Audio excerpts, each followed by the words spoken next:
Qui a rofim maintenant merapim. Les médecins n'ont jamais amené, jamais, de refoua. Veinam nikramrim rofim. Ils n'ont pas de titre de rofé. Et là, c'est quoi leur travail? Et là, à Avara, ils sont là en tant que chaliar. Alors pourquoi on l'appelle rofé? Traduction fausse. Et trouve le bon chaliar, c'est ce qu'on dit. On ne dit pas trouve le bon médecin. Trouve le bon chaliar, celui qui a les bons kélim. Pourquoi tu l'appelles rofé? Et combien même s'il était chaliar, qu'est-ce qu'il fait? Il donne la guérison parce que c'est Hachem le rofé. Ken ou l'eau? Pas shoot. Lachen, il dit le Rav, si Béhémet, ils étaient collés au divin, alors ils pourraient trouver une solution à toutes les maladies. S'ils étaient rofim, tel qu'on veut le dire, rofé, donc ça voudrait dire qu'ils seraient collés à la source, et donc ils pourraient donner une guérison à chaque maladie. Pourquoi on ne doit pas les appeler rofé, on doit les appeler autrement que rofé? Juste, puisqu'ils ne font que ils ne font que quoi du? Comment on appelle ça? Shlichut. Le Rav dit, le rofé, tel que nous on connaît aujourd'hui, il augmente les maladies. Je vais commencer à marquer. Parce qu'il fait des recherches et des cobayes. Le vrai rofé, celui que la Torah elle parle, Hachem. Celui que tu vas voir, il s'appelle le Kéli d'Hachem, le Shaliach d'Hachem. Celui que tu connais toi, qui n'est pas relié avec le... Il n'est pas relié. Lui, il augmente la maladie. Il la fait perdurer. Bon, il faut gagner du pognon aussi. Il dit le Rav. Le maître du monde, il n'est pas dépendant de la matière. Il se sert de la matière pour guérir les gens, mais il n'est pas dépendant de la matière. Le médecin, il est dépendant de la matière. S'il donne un mauvais produit, ou tu es malade encore plus, ou ça ne te fait rien du tout. Le maître du monde, il pourrait te donner un verre d'eau et guérir.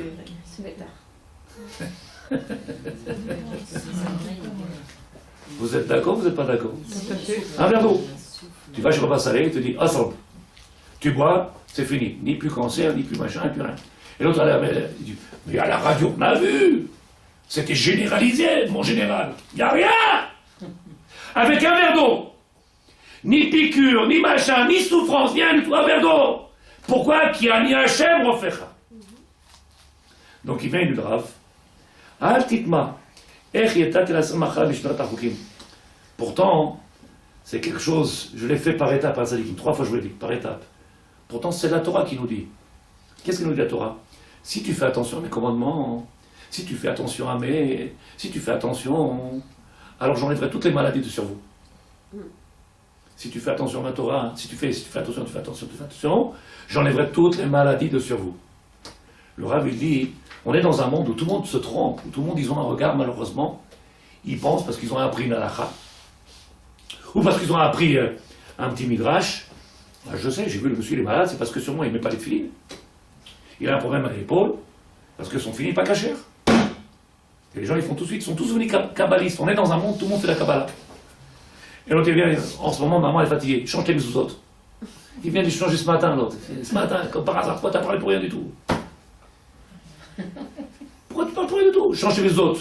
Quand tu changes de femme, c'est peut-être pour ça que tu as des malheurs à la maison. Le Rav lui dit. Qu'est-ce que j'ai dit encore? Bon, alors c'est ça, je vais pas. Aya Moshe Rabbeinu. Moshe Rabbeinu, il était dans le désert. Vous êtes avec moi? Il était dans le désert avec le peuple d'Israël. Et le maître du monde, il a dit, tu vas prendre un étendard. Et tu mettras sur cet étendard-là, étendard, vous savez ce que c'est l'étendard là-bas? Un grand drapeau. Tu mettras un serpent dessus. L'effigie, comme ça on dit? Un serpent. Pourquoi faire? Sur toutes les pharmacies dans le monde entier, tu veux rentrer dans une pharmacie, un serpent. Un serpent est marqué, comme ça c'est marqué dans tous les livres, un serpent il attaque sans aucune raison. Il pique sans aucune raison. Le Rav il dit, avec l'aide de Dieu, je fais doucement, Vechenaya, Moshe Rabbeinu, c'est marqué dans le Torah, Sefer Bamidbar, Le maître du monde, il lui dit, tu fais un serpent et tu le mets sur ce bâton-là. Pourquoi faire? Il a envoyé dans ce monde-là plein de nechashim, de serpents et d'épreuves. Pourquoi faire? Il explique. Les filles Shem Dibro Belokim. D'où viennent les maladies? On parle de trop. On parle de trop. On parle de trop. Si on parle de trop et bien, ça aurait été bien. Mais ce matin, j'ai donné un exemple que même bien, c'est de la Shonara d'après le Chafetz Chaim, c'est de la Shonara. C'est de la Shonara. Je donne un exemple. La femme, elle est sortie d'une période noire avec son mari. Elle avait juste envie de pousser par le balcon. Juste envie. Et elle sort de chez elle le matin. Et la voisine de côté, à quoi elle fait, vous avez un mari exceptionnel. Quel mari extraordinaire. Quel mari. Elle était déjà à se poser la question, est-ce que je le tue ou je ne le tue pas? Et l'autre, elle vient à lui dire, votre mari, c'est un type extraordinaire, exceptionnel. Comment il fait du chesed? Et l'autre, elle dit, mais avec moi, il ne fait pas un de ça. Il est bon qu'avec les autres. Qu'est-ce qu'elle a fait dans une bonne parole? Elle a augmenté le ghafra. Déjà, elle a envie de le tuer, et maintenant, elle a envie 2 fois plus. Pourtant, qu'est-ce qu'elle a fait? Une bonne parole. Ton mari, il est comme ça. Elle a dit, tu veux le voir à la maison, ce qu'il sait? Là, il nous dit, non, la shonara. La shonara. Alors, le rabbi dit, Be'ezrat Hashem, les filles Shem Dibou Elokim Moshe, les Lodavar, ils ont parlé sur Hashem. Ils ont parlé sur Moshe. Le peuple d'Israël, il a parlé d'Hachem. Il a parlé de Moshe, qui était le temps de la bazar. À la main, ils ont voulu de l'eau. Donne-nous de la viande. Pourtant, il n'en manquait rien. Il manque rien à ce peuple. On a tout. Vous vous rappelez où je vous ai dit au début? On a toujours tout eu. Sauf qu'avant, on était inconscient. Maintenant, on est conscient. Donc, qu'est-ce qu'on devrait faire? Arrêtez de parler. Et si on arrête de parler un petit peu du mal, commencez à louer celui qui nous donne la source de tout ça. Baruch Ata. Béni sois-tu la source, puisque c'est lui la source. C'est lui le refait. C'est pas chose qu'on dit où vous êtes déjà fatigué. Non, c'est... Le Rav dit. Alors si la personne ne guérit pas, ça veut dire que Dieu ne veut pas. Akol biyado. Hachem il a dans ses mains des millions de raisons pour les problèmes d'argent, pour les problèmes de couple, pour les problèmes de tikkunim, qu'on appelle ça en français, j'ai oublié. Résurrection. Réincarnation. Oh, j'ai oublié comment on dit en français.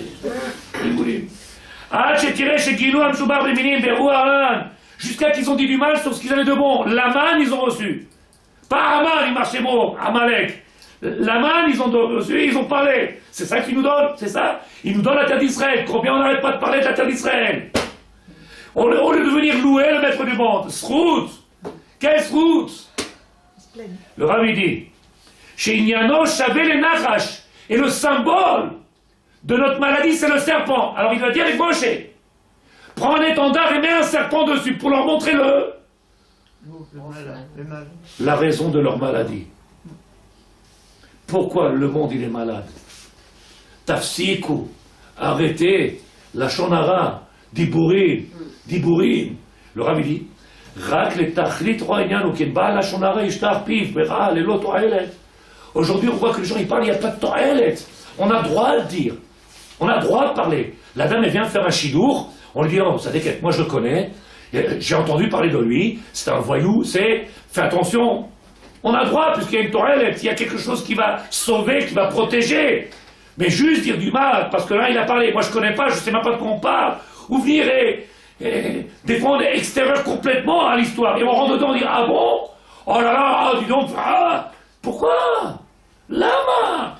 Alors lama c'est caché, pourquoi il y en a qui souffrent, pourquoi ils ont du mal avec les enfants, pourquoi ils souffrent dans les enfants?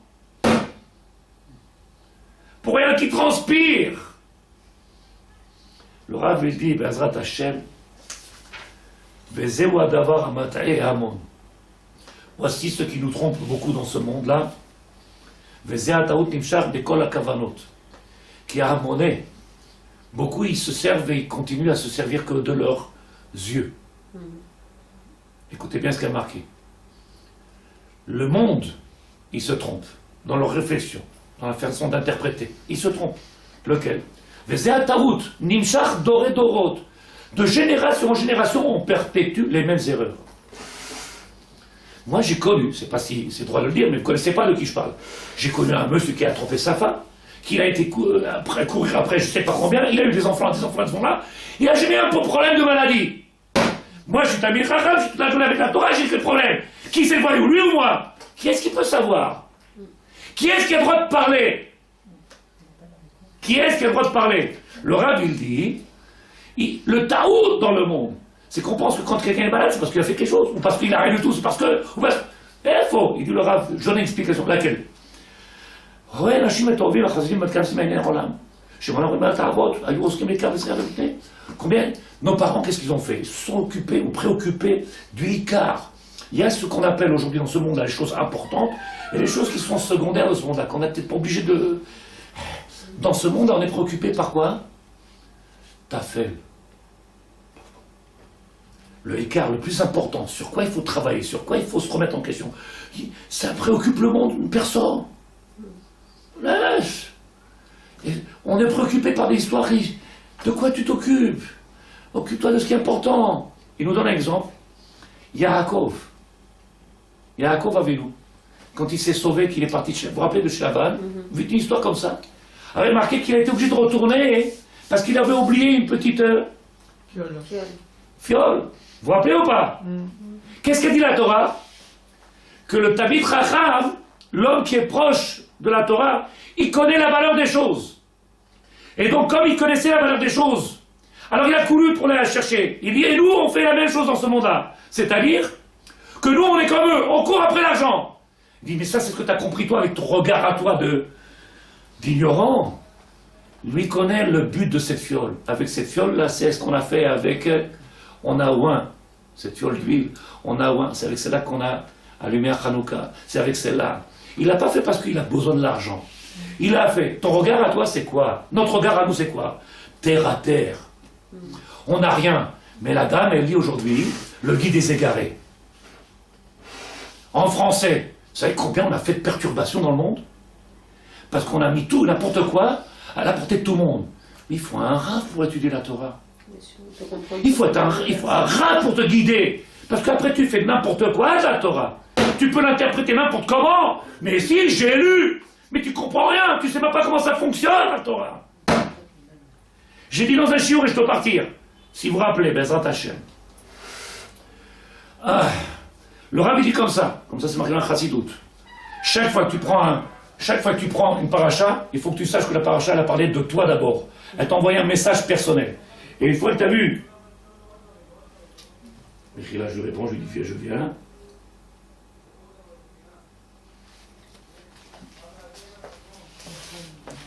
Maintenant que tu as vu, je ne sais pas si je vais trop vite ou pas de Tzadikim. Qu'est-ce que je suis en train de dire? Quand on étudie la Torah, on doit avoir pour soi le... Aujourd'hui, qu'est-ce qu'on fait, Tzadikim? Et je l'ai dit dans un shiur il y a 3 semaines.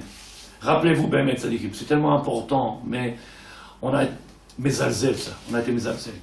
À chaque fois qu'on prend la paracha, on doit trouver un message pour chacun de nous personnel. Si j'ai trouvé un message personnel, un SMS, chaque fois dans la semaine que je prends, la Torah me parle à moi. Une fois que j'ai reçu le message, je peux après, une fois que j'ai compris que la Torah me parle, après je peux rentrer dans le peuple d'Israël. Après seulement. Moi, qu'est-ce que je fais? Oh ouais. Et en fait, regarde, j'ai trouvé, on parle de toi la paracha. Viens voir, t'as vu ici? On parle de toi ici. Viens, on parle. On arrive toujours pas au Prachemista par ces mots, à parler de tout le monde, sauf à nous. Alors que la Torah, d'abord, avant de parler de tout le monde, elle parle de qui? À moi. Chaque jour que je dois prendre la Torah, chaque jour que je me lève et que je commence à lire quelque chose, d'abord à moi. Qu'est-ce qu'elle m'a dit, la Torah? Si j'ai rien vu, c'est que tu n'as pas fait ce qu'il faut. Faut recommencer. C'est qu'il y a trop d'orgueil. On arrive à voir le défaut chez les autres. T'as vu ce qui est marqué? C'est pour toi qu'on parle. Vous vous rappelez? Je vous ai dit, Tzadikim. Ils ont fait maintenant des chiours de Shalom Bayit. Maintenant, le couple, il va. Le couple, il va Shalom Bayit. Et dès qu'il sort du chiour, il divorce. Pourquoi? Parce que la bonne femme, elle lui dit avec son mari, t'as entendu ce qu'il a dit au Rav? C'est pour toi. Et il lui dit, mais pas du tout, c'est à toi qui l'as parlé. C'était un chiour de Shalom Bayit.